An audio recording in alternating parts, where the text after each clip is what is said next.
So, amid one of the world's most stringent extended lockdowns in India at the moment, the government does face very serious questions when it comes to try and open up at least some sort of limited economic activities, in particular the plight of the internal migrants and how to ensure that nobody dies because of hunger. But on the foreign policy front, when it comes to the government's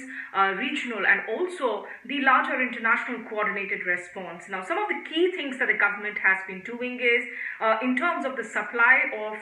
medical kits, particularly hydroxychloroquine. Remember, it had been put on a prohibited list, which was a banned item as far as exports were concerned. But on a case-by-case, in fact, basis, this list has now been sort of opened up. We've seen the pressure that came in from the Donald Trump administration in particular. So far, India has cleared, in fact, the supply of HCQ, as it is known, the anti-malarial drugs, to 55 countries. Now, these countries, the first list of 13 countries, what we learn is where the supplies have already been sent. And these include countries like US, Brazil, Germany, Japan, or Nepal, Maldives in the neighborhood, also in the Middle East. If you look at countries like Bahrain or a war-torn country like Afghanistan, or again Bangladesh, of course, in the neighborhood.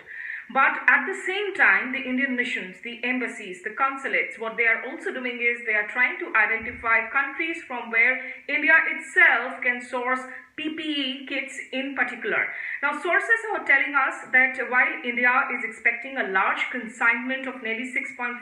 lakh rapid testing kits coming in from China, which is expected to reach India sometime today, but India is now going to be reluctant as far as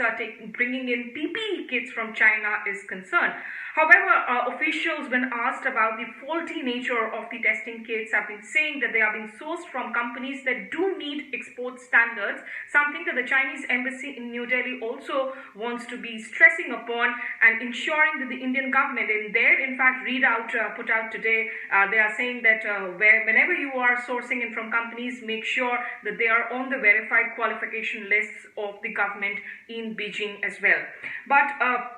other than that first list of supplies of HCQ, what India is doing is there are also countries that were cleared out in the second list where the hydroxychloroquine tablets are in different phases of supplies at the moment. There's a third list also which includes countries like UAE that had made similar requests that has been now cleared just last evening, and the list is with MEA, which is the coordinating agency for all of these activities. In terms of sourcing in the PPE kits is concerned, what India is saying that other than China,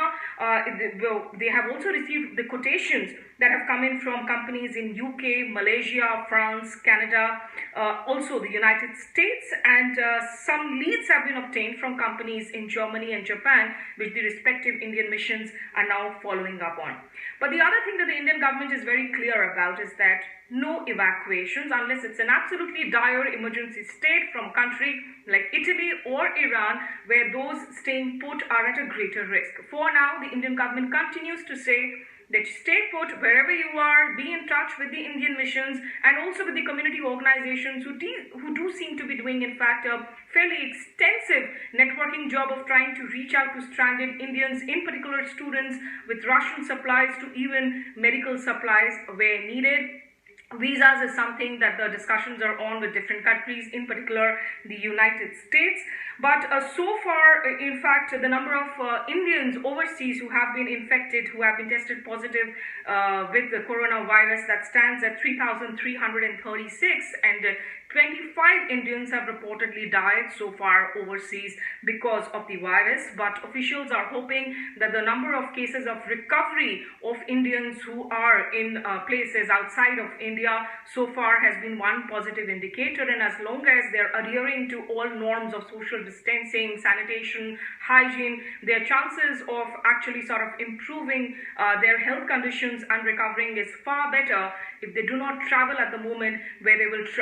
where they will be at a greater risk themselves and also be putting the host countries and also the destination country, which is India in this case, at a greater risk by traveling. So what we are also expecting meanwhile is that while India's, in fact, international coordinated response at the level of G20 or the regional response at SARC continues. The BRICS country, Brazil, Russia, India, China, South Africa, that grouping, in fact, the foreign ministers are supposed to meet sometime later this month through a virtual conference to take forward similar coordinated response plans ahead. In New Delhi, this is Smita Sharma.